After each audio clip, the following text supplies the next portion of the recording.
বিচিত্রা দিশা গল্পের আসরে আপনাদের সকলকে স্বাগত। এখন আমি পাঠ করে শোনাব রবীন্দ্রনাথ ঠাকুরের লেখা ছোট গল্প অপরিচিতা। আজ আমার বয়স ২৭ মাত্র। এই জীবনটা না দৈর্ঘ্যের হিসাবে বড়, না গুণের হিসাবে। তবু ইহার একটু বিশেষ মূল্য আছে। ইহা সেই ফুলের মতো যাহার বুকের উপর ভ্রমর আসিয়া বসিয়াছিল, এবং সেই পদক্ষেপের ইতিহাস তাহার জীবনের মাঝখানে ফলের মতো গুটি ধরিয়া উঠিয়াছে। সেই ইতিহাসটুকু আকারে ছোট, তাহাকে ছোট করিয়াই লিখিব। ছোটকে যাহারা সামান্য বলিয়া ভুল করেন না, তাহারা ইহার রস বুঝিবেন। কলেজে যতগুলো পরীক্ষা পাশ করিবার সব আমি চুকাইয়াছি। ছেলেবেলায় আমার সুন্দর চেহারা লইয়া পণ্ডিত মশায় আমাকে শিমল ফুল ও মাকাল ফলের সহিত তুলনা করিয়া বিদ্রূপ করিবার সুযোগ পাইয়াছিল। ইহাতে তখন বড় লজ্জা পাইতাম, কিন্তু বয়স হইয়া একথা ভাবিয়াছি, যদি জন্মান্তর থাকে তবে আমার মুখে সুরূপ এবং পণ্ডিত মশাইদের মুখে বিদ্রূপ আবার যেন এমনি করিয়াই প্রকাশ পায়। আমার পিতা এতকালে গরিব ছিলেন। ওকালতি করিয়া তিনি প্রচুর টাকা রোজগার করিয়াছেন, ভোগ করিবার সময় নিমেষ মাত্রও পান নাই। মৃত্যুতে তিনি যে হাঁপ ছাড়িলেন, সেই তার প্রথম অবকাশ। আমার তখন বয়স অল্প। মার হাতেই আমি মানুষ। মা গরিবের ঘরের মেয়ে। তাই আমরা যে ধনী একথা তিনিও ভোলেন না, আমাকেও ভুলিতে দেন না। শিশুকালে আমি কোলে কোলেই মানুষ বোধ করি, সেই জন্য শেষ পর্যন্ত আমার পুরোপুরি বয়সই হইল না। আজও আমাকে দেখিলে মনে হইবে আমি অন্নপূর্ণার কোলে গজাননের ছোট ভাইটি। আমার আসল অভিভাবক আমার মামা। তিনি আমার চেয়ে বড় জোর বছর ৬ বড়, কিন্তু ফল্গুর বালির মতো তিনি আমাদের সমস্ত সংসারটাকে নিজের অন্তরের মধ্যে শুষিয়া লইয়াছেন। তাহাকে না খুঁড়িয়া এখানকার এক গণ্ডূষও রস পাইবার জো নাই। এই কারণে কোনো কিছুর জন্যই আমাকে কোনো ভাবনা ভাবিতে হয় না। কন্যার পিতামাত্রই স্বীকার করিবেন আমি সৎ পাত্র। তামাকটুকু পর্যন্ত খাই না। ভালো মানুষ হওয়ার কোনো ঝঞ্ঝাট নাই, তাই আমি নিতান্ত ভালো মানুষ। মা তার আদেশ মানিয়া চলিবার ক্ষমতা আমার আছে, বস্তুত না মানিবার ক্ষমতা আমার নাই। অন্তঃপুরের শাসনে চলিবার মতো করিয়াই আমি প্রস্তুত হইয়াছি। যদি কোনো কন্যা স্বয়ংবরা হন, তবেই সুলক্ষণটি স্মরণ রাখিবেন। অনেক বড় ঘর হইতে আমার সম্বন্ধ আসিয়াছিল, কিন্তু মামা, যিনি পৃথিবীতে আমার ভাগ্যদেবতার প্রধান এজেন্ট, বিবাহ সম্বন্ধে তার একটা বিশেষ মত ছিল। ধনীর কন্যা তার পছন্দ নয়। আমাদের ঘরে যে মেয়ে আসিবে, সে মাথা হেঁট করিয়া আসিবে, এই তিনি চান। অথচ টাকার প্রতি আসক্তি তার অস্থিমজ্জায় জড়িত। তিনি এমন বেহাই চান, যাহার টাকা নাই অথচ যে টাকা দিতে কসুর করিবে না, যাহাকে শোষণ করা চলিবে অথচ বাড়িতে আসলে গুড়গুড়ির পরিবর্তে বাঁধা হুকায় তামাক দিলে যাহার নালিশ খাটিবে না। আমার বন্ধু হরিশ কানপুরে কাজ করে। সে ছুটিতে কলিকাতায় আসিয়া আমার মন উতলা করিয়া দিল। সে বলিল, ওহে, মেয়ে যদি বলো, একটা খাসা মেয়ে আছে। কিছুদিন পূর্বেই MA পাশ করিয়াছি। সামনে যতদূর পর্যন্ত দৃষ্টি চলে ছুটি ধুধু করিতেছে। পরীক্ষা নাই, উমেদারি নাই, চাকরি নাই, নিজের বিষয় দেখিবার চিন্তাও নাই, শিক্ষাও নাই, ইচ্ছাও নাই। থাকিবার মধ্যে ভিতরে আছেন মা এবং বাহিরে আছেন মামা। এই অবকাশের মরুভূমির মধ্যে আমার হৃদয় তখন বিশ্বব্যাপী নারী রূপের মরীচিকা দেখিতেছিল। আকাশে তাহার দৃষ্টি, বাতাসে তাহার নিঃশ্বাস, তরুমর্মরে তাহার গোপন কথা। এমন সময় হরিশ আসিয়া বলিল, মেয়ে যদি বলো তবে। আমার শরীর মন বসন্ত বাতাসে বকুল বনের নবপল্লব রাশির মতো কাঁপিতে কাঁপিতে আলোছায়া ধুনিতে লাগিল। হরিশ মানুষটা ছিল রসিক। রস দিয়া বর্ণনা করিবার শক্তি তাহার ছিল, আর আমার মন ছিল তৃষ্ণার্ত। আমি হরিশকে বলিলাম, একবার মামার কাছে কথাটা পাড়িয়া দেখো। হরিশ আসর জমাইতে অদ্বিতীয়, তাই সর্বত্রই তাহার খাতির। মামাও তাহাকে পাইলে ছাড়িতে চান না। কথাটা তার বৈঠকে উঠিল। মেয়ের চেয়ে মেয়ের বাপের খবরটাই তাহার কাছে গুরুতর। বাপের অবস্থা তিনি যেমনটি চান তেমনি। এককালে ইহাদের বংশের লক্ষ্মীর মঙ্গল ঘট ভরা ছিল, এখন তাহা শূন্য বলিলেই হয়। অথচ তলায় সামান্য কিছু বাকি আছে। দেশে বংশমর্যাদা রাখিয়া চলা সহজ নয় বলিয়া ইনি পশ্চিমে গিয়া বাস করিতেছেন। সেখানে গরিব গৃহস্থের মতোই থাকেন। একটি মেয়ে ছাড়া তার আর নাই। সুতরাং তাহারই পশ্চাতে লক্ষ্মীর ঘরটি একেবারে উপুড় করিয়া দিতে দ্বিধা হইবে না। এসব ভালো কথা, কিন্তু মেয়ের বয়স যে 15, তাই শুনিয়া মামার মন ভার হইল।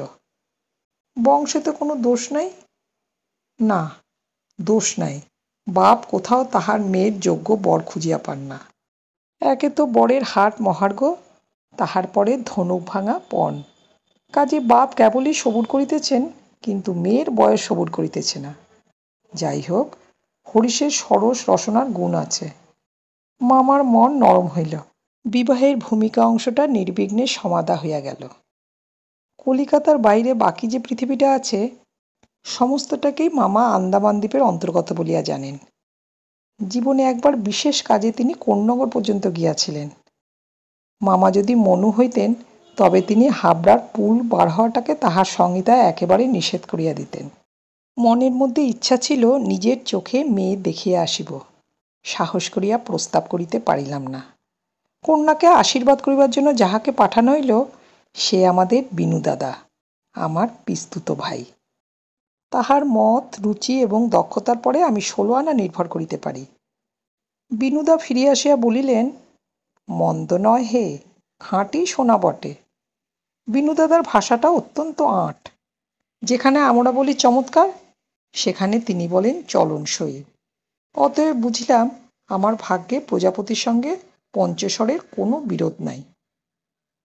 বলা বাহুল্য, বিবাহ উপলক্ষে কন্যাপক্ষকেই কলিকাতায় আসিতে হইল। কন্যার পিতা শম্ভুনাথ বাবু হরিশকে কত বিশ্বাস করেন তাহার প্রমাণ এই যে, বিবাহের 3 দিন পূর্বে তিনি আমাকে প্রথম চক্ষে দেখেন এবং আশীর্বাদ করিয়া যান। বয়স তার 40-এর কিছু এপারে বা ওপারে। চুল কাঁচা, গোঁফে পাক ধরিতে আরম্ভ করিয়াছে মাত্র। সুপুরুষ বটে। ভিড়ের মধ্যে দেখিলে সকলের আগে তার উপরে চোখ পড়িবার মতো চেহারা। আশা করি আমাকে দেখিয়া তিনি খুশি হইয়াছিলেন। বোঝা শক্ত, কেননা তিনি বড়ই চুপচাপ। যে দুটি একটি কথা বলেন, যেন তাহাতে পুরা জোর দিয়া বলেন না। মামার মুখ তখন অনর্গল ছুটিতেছিল। ধনে মানে আমাদের স্থান যে শহরের কারোর চেয়ে কম নয়, সেটিকেই তিনি নানা প্রসঙ্গে প্রচার করিতেছিলেন। শম্ভুবাবু এ কথা একেবারেই যোগ দিলেন না। কোনো ফাঁকে একটা হুঁ বা হাঁ কিছুই শোনা গেল না। আমি হইলে দমিয়া যাইতাম, কিন্তু মামাকে দমানো শক্ত। তিনি শম্ভুনাথবাবুর চুপচাপ ভাব দেখিয়া ভাবিলেন, লোকটা নিতান্ত নির্জীব, একেবারে কোনো তেজ নাই। বেহাই সম্প্রদায়ের আর যাই থাক, তেজ থাকাটা দোষের। অতএব মামা মনে মনে খুশি হইলেন। শম্ভুনাথবাবু যখন উঠিলেন, তখন মামা সংক্ষেপে উপর হইতে তাকে বিদায় করিলেন। গাড়িতে তুলিয়া দিতে গেলেন না। পণ সম্বন্ধে দুই পক্ষে পাকাপাকি কথা ঠিক হইয়া গিয়াছিল। মামা নিজেকে অসামান্য চতুর বলিয়াই অভিমান করিয়া থাকেন। কথাবার্তায় কোথাও তিনি কিছু ফাঁক রাখেন নাই। টাকার অঙ্ক তো স্থির ছিলই, তারপরে গহনা কত ভরির এবং সোনা কত দরের হইবে, সেও একেবারে বাঁধাবাঁধি হইয়া গিয়াছিল। আমি নিজে এ সমস্ত কথার মধ্যে ছিলাম না, জানিতাম না। দেনা পাওনা কি স্থির হইল। মনে জানিতাম এই স্থূল অংশটাও বিবাহের একটা প্রধান অংশ, এবং সে অংশের ভার যার উপরে, তিনি এক কড়াও ঠকিবেন না। বস্তুত আশ্চর্য পাকালোক বলিয়া মামা আমাদের সমস্ত সংসারের প্রধান গর্বের সামগ্রী। যেখানে আমাদের কোনো সম্বন্ধ আছে, সেখানে সর্বত্রই তিনি বুদ্ধির লড়াইয়ে জিতিবেন, এ একেবারে ধরা কথা। এই জন্য আমাদের অভাব না থাকিলেও এবং অন্য পক্ষের অভাব কঠিন হইলেও জিতিব, আমাদের সংসারের এই জেদ। ইহাতে যে বাঁচুক আর যে মরুক। গায়ে হলুদ অসম্ভব রকম ধুম করিয়া গেল। বাহক এত গেল যে তাহার আদমশুমারি করিতে হইলে কেরানি রাখিতে হয়। তাহাদিগকে বিদায় করিতে অপরপক্ষকে যে নাকাল হইতে হইবে, সেই কথা স্মরণ করিয়া মামার সঙ্গে মা একযোগে বিস্তর হাসিলেন। ব্যান্ড, বাঁশি, শখের কনসার্ট প্রভৃতি যেখানে যত প্রকার উচ্চ শব্দ আছে, সমস্ত একসঙ্গে মিশাইয়া বর্বর কোলাহলের মত্ত হস্তি দ্বারা সঙ্গীত সরস্বতীর পদ্মবন দলিত বিদলিত করিয়া আমি তো বিবাহ বাড়িতে গিয়া উঠিলাম। আংটিতে হাড়েতে জড়ি জহরতে আমার শরীর যেন গহনার দোকান নিলামে চড়িয়াছে বলিয়া বোধ হইল। তাহাদের ভাবি জামাইয়ের মূল্য কত সেটা যেন কতক পরিমাণে সর্বাঙ্গে স্পষ্ট করিয়া লিখিয়া ভাবি শ্বশুরের সঙ্গে মোকাবিলা করিতে চলিয়াছিলাম। মামা বিবাহ বাড়িতে ঢুকিয়া খুশি হইলেন না। একে তো উঠানটাতে বরযাত্রীদের জায়গা সংকুলন হওয়াই শক্ত, তাহার পরে সমস্ত আয়োজন নিতান্ত মধ্যম রকমের। ইহার পরে শম্ভুনাথবাবুর ব্যবহারটা নেহাত ঠান্ডা, তার বিনয়টা অজস্র নয়, মুখে তো কথাই নাই। কোমরে চাদর বাঁধা, গলা ভাঙা, টাক পড়া, মিশকালো এবং বিপুল শরীর, তার একটা উকিল বন্ধু যদি নিয়ত হাত জোর করিয়া মাথা হেলাইয়া নম্রতার স্মিতহাস্য ও গদগদ বচনে কনসার্ট পার্টির করতাল বাজিয়ে হইতে শুরু করিয়া বরকর্তাদের প্রত্যেককে বার বার প্রচুর রূপে অভিষিক্ত করিয়া না দিতেন, তবে গোড়াতেই একটা এসপার ওসপার হইত। আমি সবাই বসিবার কিছুক্ষণ পরেই মামা শম্ভুনাথবাবুকে পাশের ঘরে ডাকিয়া লইয়া গেলেন। কি কথা হইল জানি না। কিছুক্ষণ পরেই শম্ভুনাথবাবু আমাকে আসিয়া বলিলেন, বাবাজি, একবার এইদিকে আসতে হচ্ছে। ব্যাপারখানা এই, সকলের না হোক কিন্তু কোনো কোনো মানুষের জীবনের একটা কিছু লক্ষ্য থাকে। মামার একমাত্র লক্ষ্য ছিল তিনি কোনো মতেই কারো কাছে ঠকিবেন না। তার ভয় তার বেহাই তাকে গহেনায় ফাঁকি দিতে পারেন। বিবাহকার্য শেষ হইয়া গেলে সে ফাঁকির আর প্রতিকার চলিবে না। বাড়ি ভাড়া, সওগাত, লোকবিদায় প্রভৃতি সম্বন্ধে যেরকম টানাটানির পরিচয় পাওয়া গেছে, তাহাতে মামা ঠিক করিয়াছিলেন দেওয়া থোয়া সম্বন্ধে এই লোকটি শুধু মুখের কথার উপর ভর করা চলিবে না। সেই জন্য বাড়ির শ্যাকরাকে শুদ্ধ সঙ্গে আনিয়াছিলেন। পাশের ঘরে গিয়া দেখিলাম মামা এক তক্তপোষে এবং শ্যাকরা তাহার দাড়িপাল্লা, কোষ্ঠীপাথর প্রভৃতি লইয়া মেঝেয় বসিয়া আছে।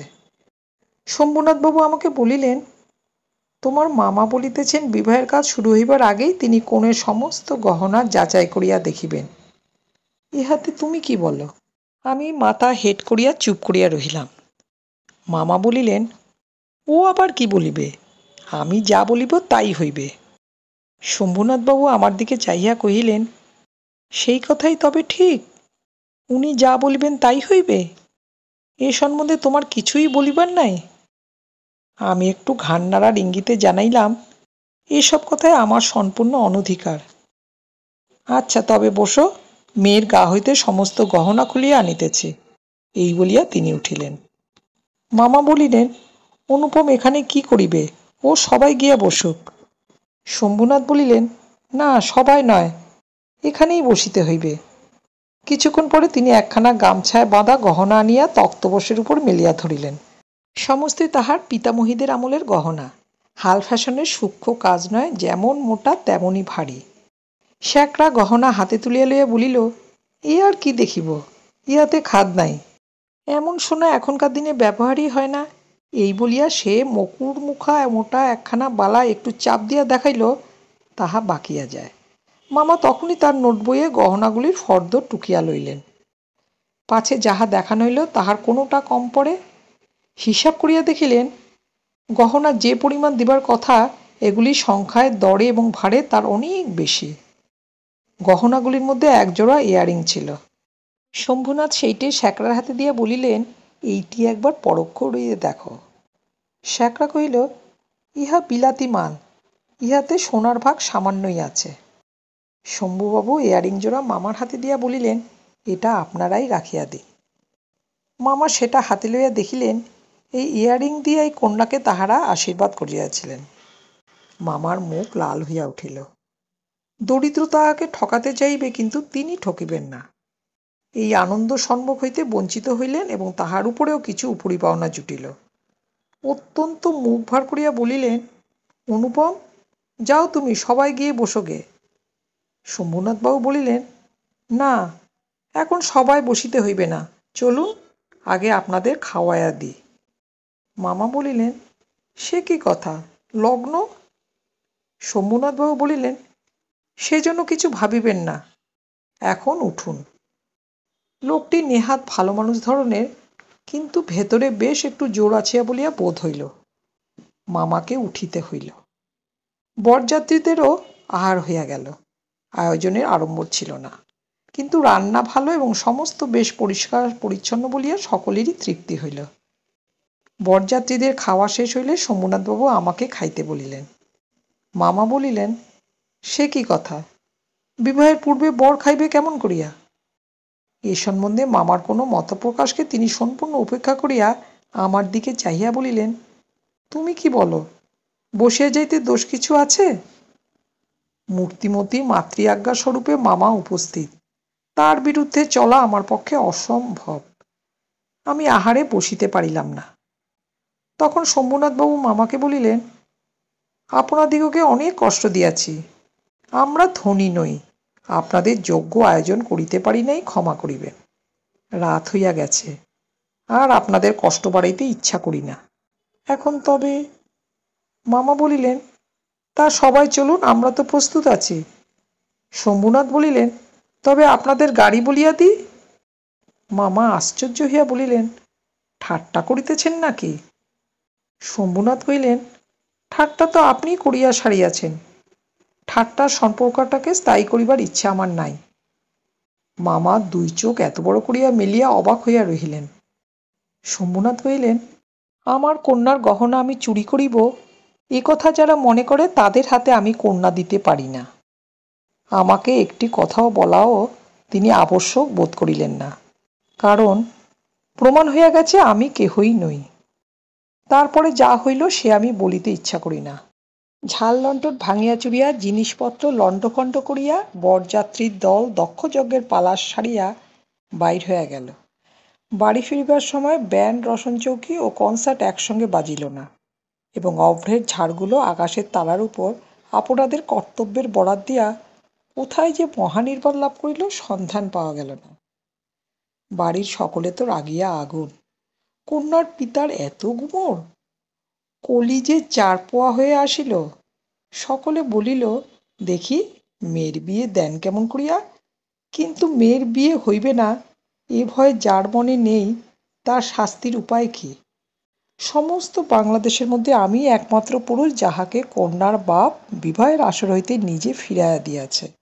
এত বড় সৎপাত্রের কপালে এত বড় কলঙ্কের দাগ কোন নষ্টগ্রহ এত আলো জ্বালাইয়া বাজনা বাজাইয়া সমারোহ করিয়া আঁকিয়া দিল? বরযাত্রীরা এই বলিয়া কপাল চাপড়াইতে লাগিল যে বিবাহ হইল না, অথচ আমাদের ফাঁকি দিয়া খাওয়াইয়া দিল। পাকযন্ত্রটাকে সমস্ত অন্নশুদ্ধ সেখানে টান মারিয়া ফেলিয়া দিয়া আসিতে পারিলে তবে আফসোস মিটিত। বিবাহের চুক্তিভঙ্গ ও মানহানির দাবিতে নালিশ করিব বলিয়া মামা অত্যন্ত গোল করিয়া বেড়াইতে লাগিল। হিতৈষীরা বুঝাইয়া দিল, তাহা হইলে তামাশার যেটুকু বাকি আছে তাহা পুরা হইবে। বলা বাহুল্য, আমিও খুব রাগিয়াছিলাম। কোনো গতিকে শম্ভুনাথ বিষম জব্দ হইয়া আমাদের পায়ে ধরিয়া আসিয়া পড়েন। গোপের রেখায় তা দিতে দিতে যেটুকু বাকি আছে তাহা পুরা হইবে। কিন্তু এই আক্রোশের কালো রঙের স্রোতের পাশাপাশি আর একটা স্রোত বহিতেছিল, যেটার রং একেবারেই কালো নয়। সমস্ত মন যে সেই অপরিচিতার পানে ছুটিয়া গিয়াছিল। এখনো যে তাহাকে কিছুতেই টানিয়া ফিরাইতে পারি না। দেয়ালটুকুর আড়ালে রহিয়া গেল বহু। কপালে তার চন্দন আঁকা, গায়ে তার লাল শাড়ি, মুখে তার লজ্জার রক্তিমা। হৃদয়ের ভিতরে কি যে তা কেমন করিয়া বলিব। আমার কল্পলোকের কল্পলতাটি বসন্তের সমস্ত ফুলের ভার আমাকে নিবেদন করিয়া দিবার জন্য নত হইয়া পড়িয়াছিল। হাওয়া আসে, গন্ধ পাই, পাতার শব্দ শুনি, কেবল আর একটি মাত্র পা ফেলার অপেক্ষা। এমন সময় সেই এক পদক্ষেপের দূরত্বটুকু এক মুহূর্তে অসীম হইয়া উঠিল। এতদিন যে প্রতি সন্ধ্যায় আমি বিনুদার বাড়িতে গিয়া তাহাকে অস্থির করিয়া তুলিয়াছিলাম, বিনুদার বর্ণনার ভাষা অত্যন্ত সংকীর্ণ বলিয়াই তার প্রত্যেক কথাটি স্ফুলিঙ্গের মতো আমার মনের মাঝখানে আগুন জ্বালিয়া দিয়াছিল। বুঝিয়াছিলাম মেয়েটির রূপ বড় আশ্চর্য, কিন্তু না দেখিলাম তাহাকে চোখে, না দেখিলাম তার ছবি। সমস্তই অস্পষ্ট হইয়া রহিল। বাহিরে সে তো ধরা দিল না, তাহাকে মনেও আনিতে পারিলাম না। এই জন্য মন সেদিনকার সেই বিবাহ সভার দেওয়ালটার বাহিরে ভূতের মতো দীর্ঘ নিঃশ্বাস ফেলিয়া বেড়াইতে লাগিল। হরিশের কাছে শুনিয়াছি, মেয়েটিকে আমার ফটোগ্রাফ দেখানো হইয়াছিল। পছন্দ করিয়াছে বই কি। না করিবার তো কোনো কারণ নাই। আমার মন বলে সে ছবি তার কোনো একটি বাক্সে লুকানো আছে। একলা ঘরে দরজা বন্ধ করিয়া এক একদিন নিরালা দুপুরবেলায় সে কি সেটি খুলিয়া দেখে না? যখন ঝুঁকিয়া পড়িয়া দেখে, তখন ছবিটির উপরে কি তার মুখের দুই ধার দিয়া এলোচুল আসিয়া পড়ে না? হঠাৎ বাহিরে কারো পায়ের শব্দ পাইলে সে কি তাড়াতাড়ি তার সুগন্ধ আঁচলের মধ্যে ছবিটিকে লুকাইয়া ফেলে না? দিন যায়, একটা বৎসর গেল। মামা তো লজ্জায় বিবাহ সম্বন্ধের কথা তুলিতেই পারেন না। মার ইচ্ছা ছিল আমার অপমানের কথা যখন সমাজের লোক ভুলিয়া যাইবে, তখন বিবাহের চেষ্টা দেখিবেন। এদিকে আমি শুনিলাম সে মেয়ের নাকি ভালো পাত্র জুটিয়াছিল, কিন্তু সে পণ করিয়াছে বিবাহ করিবে না। শুনিয়া আমার মন পুলকের আবেশে ভরিয়া গেল। আমি কল্পনায় দেখিতে লাগিলাম, সে ভালো করিয়া খায় না, সন্ধ্যা হইয়া আসে, সে চুল বাঁধিতে ভুলিয়া যায়। তার বাপ তার মুখের পানে চান আর ভাবেন, আমার মেয়ে দিনে দিনে এমন হইয়া যাইতেছে কেন? হঠাৎ কোনোদিনও তার ঘরে আসিয়া দেখেন মেয়ের দুই চক্ষে জলে ভরা। জিজ্ঞাসা করেন, মা, তোর কি হয়েছে বল আমাকে। মেয়ে তাড়াতাড়ি চোখের জল মুছিয়া বলে, কই, কিছুই তো হয়নি বাবা। বাপের এক মেয়ে যে, বড় আদরের মেয়ে। যখন অনাবৃষ্টির দিনে ফুলের কুড়িটির মতো মেয়ে একেবারে বিমর্ষ হইয়া পড়িয়াছে, তখন বাপের প্রাণে আর সইল না। তখন অভিমান ভাষায় দিয়া তিনি ছুটিয়া আসিলেন আমাদের দ্বারে। তারপরে তারপরে মনের মধ্যে সেই যে কালো রঙের ধারাটা বহিতেছে, সে যেন কালো সাপের মতো রূপ ধরিয়া ফোঁস করিয়া উঠিল। সে বলিল, বেশ তো, আরেকবার বিবাহের আসর সাজানো হোক, আলো জ্বলুক, দেশ বিদেশের লোকের নিমন্ত্রণ হোক, তারপরে তুমি বরের টোপর পায়ে দলিয়া দলবল লইয়া সভা ছাড়িয়া চলিয়া এসো। কিন্তু যে ধারাটি চোখের জলের মতো শুভ্র, সে রাজহংসের রূপ ধরিয়া বলিল, যেমন করিয়া আমি একদিন দয়ামন্তীর পুষ্পবনে গিয়াছিলাম, তেমনি করিয়া আমাকে একবার উড়িয়া যাইতে দাও। আমি বিরহিণীর কানে কানে একবার সুখের খবরটা দিয়া আসি গে।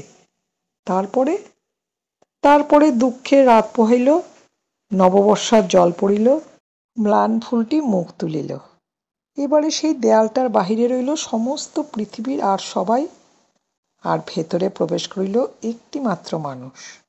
তারপরে তারপরে আমার কথাটি ফুরালো, কিন্তু এমন করিয়া ফুরাইল না। যেখানে আসিয়া তাহা অফুরান হইয়াছে, সেখানকার বিবরণ একটুখানি বলিয়া আমার এ লেখা শেষ করিয়া দিই। মাকে লইয়া তীর্থে চলিয়াছিলাম। আমার উপরেই ভার ছিল, কারণ মামা এবারেও হাবড়ার পুল পার হন নাই। রেলগাড়িতে ঘুমাইতেছিলাম। ঝাঁকানি খাইতে খাইতে মাথার মধ্যে নানা প্রকার এলোমেলো স্বপ্নে ঝুমঝুমি বাজিতেছিল। হঠাৎ একটা কোন স্টেশনে জাগিয়া উঠিলাম। আলোতে অন্ধকারে মেশা সেও এক স্বপ্ন। কেবল আকাশের তারাগুলি চিত্র পরিচিত, আর সবই অজানা অস্পষ্ট। স্টেশনের দ্বীপ কয়টা খাড়া হইয়া দাঁড়ায়া আলো ধরিয়া এই পৃথিবীটা যে কত অচেনা, এবং যাহা চারিদিকে তাহা যে কতই বহুদূরে, তাহাই দেখাইয়া দিতেছে। গাড়ির মধ্যে মা ঘুমাইতেছেন। আলোর নিচে সবুজ পর্দা টানা। তোরঙ্গ বাক্স জিনিসপত্র সমস্তই কে কার ঘাড়ে এলোমেলো হইয়া রইয়াছে। তাহারা যেন স্বপ্নলোকের উলটপালট আসবাব। সবুজ প্রদেশের মিটমিটে আলোতে থাকা এবং না থাকার মাঝখানে কেমন একরকম হইয়া পড়িয়া আছে। এমন সময় সেই অদ্ভুত পৃথিবীর অদ্ভুত রাত্রে কে বলিয়া উঠিল, শিগগির চলে আয়, এই গাড়িতে জায়গা আছে। মনে হইল যেন গান শুনিলাম। বাঙালি মেয়ের গলায় বাংলা কথা যে কি মধুর, তাহা এমনি করিয়া অসময়ে অজায়গায় আচমকা শুনিলে তবে সম্পূর্ণ বুঝিতে পারা যায়। কিন্তু এই গলাটিকে কেবলমাত্র মেয়ের গলা বলিয়া একটা শ্রেণীভুক্ত করিয়া দেওয়া চলে না। এই কেবল একটি মানুষের গলা। শুনিলেই মন বলিয়া ওঠে, এমন তো আর শুনি নাই। চিরকাল গলার স্বর আমার কাছে বড় সত্য। রূপ জিনিসটি বড় কম নয়, কিন্তু মানুষের মধ্যে যাহা অন্তরতম এবং অনির্বচনীয়, আমার মনে হয় কণ্ঠস্বর যেন তারই চেহারা। আমি তাড়াতাড়ি গাড়ির জানালা খুলিয়া বাহিরে মুখ বাড়াইয়া দিলাম। কিছুই দেখিলাম না। প্ল্যাটফর্মের অন্ধকারে দাঁড়ায়া গার্ড তাহার এক চক্ষু লণ্ঠন নাড়িয়া দিল। গাড়ি চলিল। আমি জানালার কাছে বসিয়া রহিলাম। আমার চোখের সামনে কোনো মূর্তি ছিল না, কিন্তু হৃদয়ের মধ্যে আমি একটি হৃদয়ের রূপ দেখিতে লাগিলাম। সে যেন এই তারাময়ী রাত্রির মতো, আবৃত করিয়া ধরে, কিন্তু তাহাকে ধরিতে পারা যায় না। ওগো সুর, অচেনা কণ্ঠের সুর, এক নিমেষে তুমি যে আমার চির পরিচয়ের আসনটির উপরে আসিয়া বসিয়াছ। কি আশ্চর্য পরিপূর্ণ তুমি! চঞ্চলকালে ক্ষুব্ধ হৃদয়ের উপরে ফুলটির মতো ফুটিয়াছে, অথচ তার ঢেউ লাগিয়া একটি পাপড়িও টলে নাই। অপরিমেয় কোমলতায় এতটুকু দাগ পড়ে নাই। গাড়ি লোহার মৃদঙ্গে তাল দিতে দিতে চলিল। আমি মনের মধ্যে গান শুনিতে শুনিতে চলিলাম। তাহার একটি মাত্র ধোঁয়া, গাড়িতে জায়গা আছে। আছে কি? জায়গা আছে কি? জায়গা যে পাওয়া যায় না, কেউ যে কাকেও চেনে না, অথচ সেই না চেনাটুকু যে কুয়াশা মাত্র, সে যে মায়া, সেটা ছিন্ন হইলেই যে চেনার আর অন্ত নাই। ওগো সুধাময় সুর, যে হৃদয়ের অপরূপ রূপ তুমি, সেই কি আমার চিরকালে চেনা নয়? জায়গা আছে, আছে। শীঘ্র আসিতে ডাকিয়াছ, শীঘ্রই আসিয়াছি। এক নিমেষও দেরি করি নাই। রাত্রে ভালো করিয়া ঘুম হইল না। প্রায় প্রতি স্টেশনেই একবার করিয়া মুখ বাড়াইয়া দেখিলাম। ভয় হইতে লাগিল। যাহাকে দেখা হইল না, সে পাছে রাত্রেই নামিয়া যায়। পরদিন সকালে একটা বড় স্টেশনে গাড়ি বদল করিতে হইবে। আমাদের ফার্স্ট ক্লাসের টিকিট। মনে আশা ছিল ভিড় হইবে না। নামিয়া দেখি প্ল্যাটফর্মে সাহেবদের আটদালি দল আসবাবপত্র লইয়া গাড়ির জন্য অপেক্ষা করিতেছে। কোন এক ফৌজের বড় জেনারেল সাহেব ভ্রমণে বাহির হইয়াছেন। 2-3 মিনিট পরেই গাড়ি আসিল। বুঝিলাম ফার্স্ট ক্লাসের আশা ত্যাগ করিতে হইবে। মাকে লইয়া কোন গাড়িতে উঠি, সে এক বিষম ভাবনায় পড়িলাম। সব গাড়িতেই ভিড়। দাঁড়ে দাঁড়ে উঁকি মারিয়া বেড়াইতে লাগিলাম। এমন সময় সেকেন্ড ক্লাসের গাড়ি হইতে একটি মেয়ে আমার মাকে লক্ষ্য করিয়া বলিলেন, আপনারা আমাদের গাড়িতে আসুন না, এখানে জায়গা আছে। আমি তো চমকিয়া উঠিলাম। সেই আশ্চর্য মধুর কণ্ঠ এবং সেই গানেরই ধোঁয়া। জায়গা আছে। ক্ষণমাত্র বিলম্ব না করিয়া মাকে লইয়া গাড়িতে উঠিয়া পড়িলাম। জিনিসপত্র তুলিবার প্রায় সময় ছিল না। আমার মতো অক্ষম দুনিয়ায় নাই। সেই মেয়েটি কুলিদের হাত হইতে তাড়াতাড়ি চলতি গাড়িতে আমাদের বিছানাপত্র টানিয়া লইল। আমার একটা ফটোগ্রাফ তুলিবার ক্যামেরা স্টেশনেই পড়িয়া রহিল। গ্রাহ্যই করিলাম না। তারপরে কি লিখিব জানি না। আমার মনের মধ্যে একটি অখণ্ড আনন্দের ছবি আছে। তাহাকে কোথায় শুরু করিব, কোথায় শেষ করিব, বসিয়া বসিয়া বাক্যের পর বাক্য যোজনা করিতে ইচ্ছা করে না। এবার সেই সুরটিকে চোখে দেখিলাম। তখনও তাহাকে সুর বলিয়াই মনে হইল। মায়ের মুখের দিকে চাহিলাম। দেখিলাম তার চোখে পলক পড়িতেছে না। মেয়েটির বয়স 16 কি 17 হইবে, কিন্তু নবযৌবন ইহার দেহে মনে কোথাও যেন একটুও ভার চাপাইয়া দেয় নাই। ইহার গতি সহজ, দীপ্তি নির্মল, সৌন্দর্যের সুচিতা অপূর্ব। ইহার কোনো জায়গায় কিছু জরিমা নাই। আমি দেখিতেছি, বিস্তারিত করিয়া কিছু বলা আমার পক্ষে অসম্ভব। এমনকি সে যে কি রঙের কাপড় কেমন করিয়া পরিয়াছিল, তাহাও ঠিক করিয়া বলিতে পারিব না। এটা খুব সত্য যে তার বেশে ভূষায় এমন কিছুই ছিল না যেটা তাহাকে ছাড়াইয়া বিশেষ করিয়া চোখে পড়িতে পারে।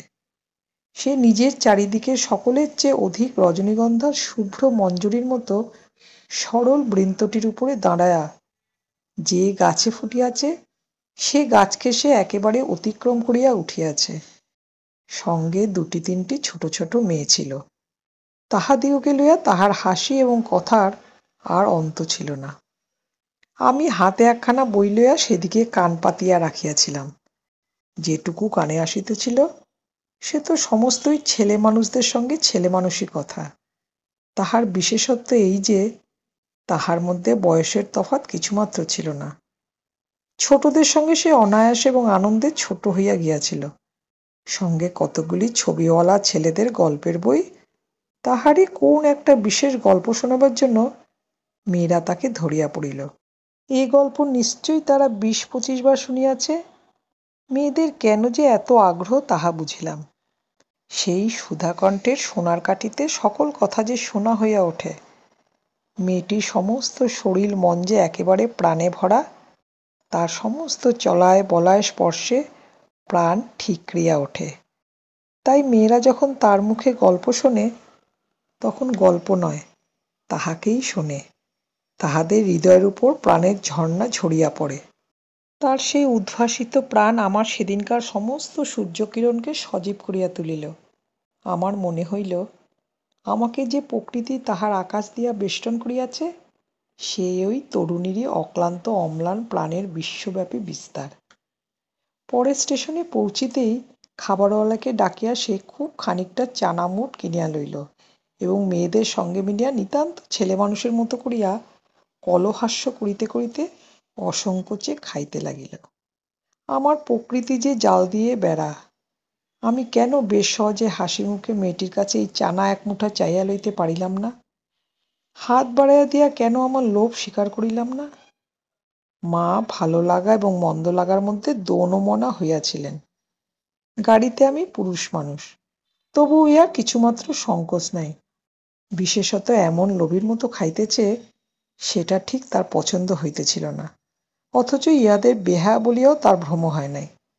তার মনে হইল, এই মেয়ের বয়স হইয়াছে, কিন্তু শিক্ষা হয় নাই। মা হঠাৎ কারো সঙ্গে আলাপ করিতে পারেন না। মানুষের সঙ্গে দূরে দূরে থাকাই তার অভ্যাস। এই মেয়েটির পরিচয় লইতে তার খুব ইচ্ছা, কিন্তু স্বাভাবিক বাধা কাটায় উঠিতে পারিতেছিলেন না। এমন সময় গাড়ি একটা বড় স্টেশনে আসিয়া থামিল। সেই জেনারেল সাহেবের একদল অনুষঙ্গী এই স্টেশন হইতে উঠিবার উদ্যোগ করিতেছে। গাড়িতে কোথাও জায়গা নাই। বারবার আমাদের গাড়ির সামনে দিয়া তারা ঘুরিয়া গেল। মা তো ভয়ে আড়ষ্ট। আমিও মনের মধ্যে শান্তি পাইতেছিলাম না। গাড়ি ছাড়িবার অল্পকাল পূর্বে একজন দেশি রেলওয়ে কর্মচারী নাম লেখা ২খানা টিকিট গাড়ির ২ বেঞ্চের কাছে লটকাইয়া দিয়া আমাকে বলিল, এ গাড়ির এই ২ বেঞ্চ আগে হইতেই ২ সাহেব রিজার্ভ করিয়াছেন। আপনাদিগকে অন্য গাড়িতে যাইতে হইবে। আমি তো তাড়াতাড়ি ব্যস্ত হইয়া দাঁড়াইয়া উঠিলাম। মেয়েটি হিন্দিতে বলিল, না, আমরা গাড়ি ছাড়িব না। সে লোকটি রোগ করিয়া বলিল, না ছাড়িয়া উপায় নাই। কিন্তু মেয়েটি চলিষ্ণুতার কোনো লক্ষণ না দেখিয়া সে নামিয়া গিয়া ইংরেজ স্টেশন মাস্টারকে ডাকিয়া আনিল। সে আসিয়া আমাকে বলিল, আমি দুঃখিত, কিন্তু শুনিয়া আমি কুলি কুলি করিয়া ডাক ছাড়িতে লাগিলাম। মেয়েটি উঠিয়া ২ চক্ষে অগ্নিবর্ষণ করিয়া বলিল, আপনি যাইতে পারিবেন না, যেমন আছেন বসিয়া থাকুন। বলিয়া সে দ্বারের কাছে দাঁড়াইয়া স্টেশন মাস্টারকে ইংরেজি ভাষায় বলিল, এ গাড়ি আগে হইতে রিজার্ভ করা, এ কথা মিথ্যা কথা। বলিয়া নাম লেখার টিকিট খুলিয়া প্ল্যাটফর্মে ছুঁড়িয়া ফেলিয়া দিল। ইতিমধ্যে আর্দালি সমেত ইউনিফর্ম পরা সাহেব দ্বারের কাছে আসিয়া দাঁড়াইয়াছে। গাড়িতে সে তার আসবাব উঠাইবার জন্য আর্দালিকে প্রথমে ইশারা করিয়াছিল। তাহার পর মেয়েটির মুখে তাকাইয়া তার কথা শুনিয়া ভাব দেখিয়া স্টেশন মাস্টারকে একটু স্পর্শ করিল এবং তাহাকে আড়ালে লইয়া গিয়া কি কথা হইল জানি না। দেখা গেল গাড়ি ছাড়িবার সময় অতীত হইলেও আরেকটা গাড়ি জুড়িয়া তবে ট্রেন ছাড়িল। মেয়েটি তার দলবল লইয়া আবার এক পত্তন চানামুট খাইতে শুরু করিল, আর আমি লজ্জায় জানালার বাহিরে মুখ বাড়াইয়া প্রকৃতির শোভা দেখিতে লাগিলাম। কানপুরে গাড়ি আসিয়া থামিল। মেয়েটি জিনিসপত্র বাঁধিয়া প্রস্তুত। স্টেশনে একটি হিন্দুস্তানি চাকরও ছুটিয়া আসিয়া ইহাদিগকে নামাইবার উদ্যোগ করিতে লাগিল। মা তখন আর থাকিতে পারিলেন না। জিজ্ঞাসা করিলেন, তোমার নাম কি মা? মেয়েটি বলিল, আমার নাম কল্যাণী। শুনিয়া মা এবং আমি দুজনেই চমকিয়া উঠিলাম। তোমার বাবা? তিনি এখানকার ডাক্তার, তার নাম শম্ভুনাথ সেন। তারপরে সবাই নামিয়া গেল। মামার নিষেধ অমান্য করিয়া মাতৃ আজ্ঞা ঠেলিয়া তারপরে আমি কানপুরে আসিয়াছি। কল্যাণীর বাপ এবং কল্যাণীর সঙ্গে দেখা হইয়াছে। হাত জোড় করিয়াছি, মাথা হেঁট করিয়াছি। শম্ভুনাথবাবুর হৃদয় গলিয়াছে। কল্যাণী বলে, আমি বিবাহ করিব না। আমি জিজ্ঞাসা করিলাম, কেন? সে বলিল, মাতৃ আজ্ঞা। কি সর্বনাশ! এ পক্ষেও মাতুল আছে নাকি? তারপরে বুঝিলাম মাতৃভূমি আছে। সেই বিবাহ ভাঙার পর হইতে কল্যাণী মেয়েদের শিক্ষার ব্রত গ্রহণ করিয়াছে। কিন্তু আমি আশা ছাড়িতে পারিলাম না। সেই সুরটি যে আমার হৃদয়ের মধ্যে আজও বাজিতেছে। সে যেন কোন ওপারের বাঁশি আমার সংসারের বাহির হইতে আসিল, সমস্ত সংসারের বাহিরে ডাক দিল। আর সেই যে রাত্রির অন্ধকারের মধ্যে আমার কানে আসিয়াছিল, জায়গা আছে, সে যে আমার চিরজীবনের গানের ধোঁয়া হইয়া রহিল। তখন আমার বয়স ছিল 23, এখন হইয়াছে 27।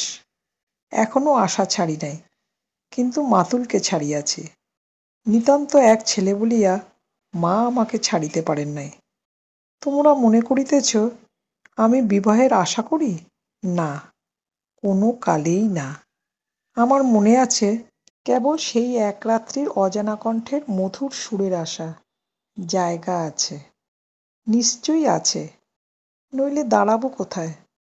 তাই বৎসরের পর বৎসর যায়, আমি এইখানেই আছি।